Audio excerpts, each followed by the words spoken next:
현재 출시되고 있는 안드로이드 스마트폰들은 한 가지 공통되는 문제점을 가지고 있습니다. 어느 순간부터 안드로이드 스마트폰에 탑재되는 AP는 전력 소모와 함께 발열 문제가 심해지기 시작했고, 스냅드래곤 8gen1이 탑재되기 시작하면서 중국제 스마트폰에선 표면 온도가 50도까지 치솟는 것을 심심치 않게 볼 수 있으며, 아는 사람만 알고 있던 GOS가 더욱더 심화되면서 일반적인 사용자들에게까지 알려지는 계기가 되었습니다. 삼성 파운드리에서 TSMC로 옮겨 생산되는 스냅드래곤 8 플러스 젠 1 같은 경우에도 전력 효율이 30%가량 개선되긴 했지만 그만큼 최대 성능도 올라가게 되면서 피크 전력이 동일해 발열면에선 크게 체감하지 못할 것으로 예상됩니다. 그런 면에서 더 뛰어난 성능을 지녔고 전력 효율도 압도적으로 뛰어난 애플의 애플 실리콘 A15 바이오닉과 M1 칩으로 눈이 돌아갈 수밖에 없는데, 애플 실리콘과 다른 AP들의 차이점이라면 애플 실리콘은 다른 제조사에게 판매를 고려하지 않는 순수 애플 기기에만 맞춰진 프로세서라는 겁니다.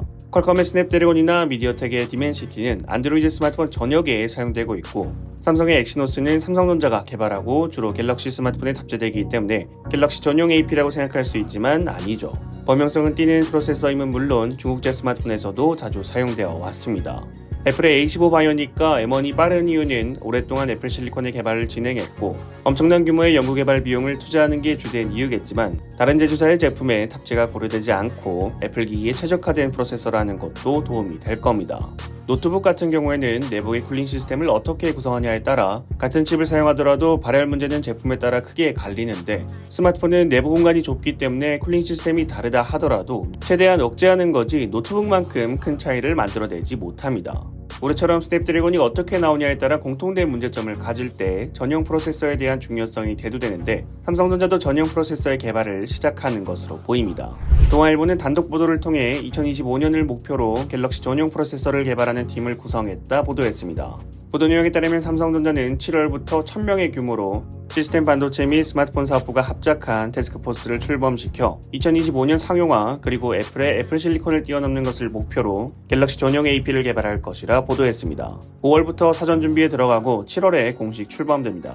팀의 리더는 MX 사업부 노태문 사장과 시스템 LSI 박효긴 사장이 공동으로 맡게 되며, 엑시노스와 갤럭시 스마트폰을 개발한 인원들이 투입됩니다. 또한 갤럭시 전용 칩을 개발하는 동안 엑시노스는 개발되지 않는 것으로 보입니다. 따라서 크게 이변이 없다면 갤럭시 S23와 갤럭시 S24는 국내 모델은 물론 유럽에 출시되는 모델까지 스냅드래곤을 탑재할 것으로 예상됩니다. 삼성전자가 전용 칩의 개발을 안드로이드 스마트폰 제조사 중에서 가장 먼저 시작한 것은 아닙니다. 범용 칩이 아닌 점에서 구글의 텐서 칩도 있고, 오포는 2024년부터 자체 개발한 마리 실리콘을 탑재해 스마트폰을 출시할 예정입니다.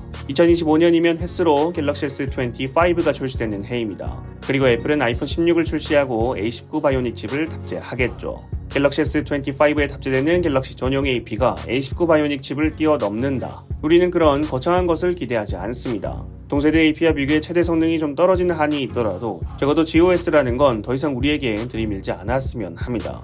지금까지 엑시노스는 사용자 경험보다는 마케팅에 중점을 두는 건지 꽤 오랜 시간 동안 유저의 사용성보다는 벤치마크 숫자에 집착하는 모습을 보였습니다.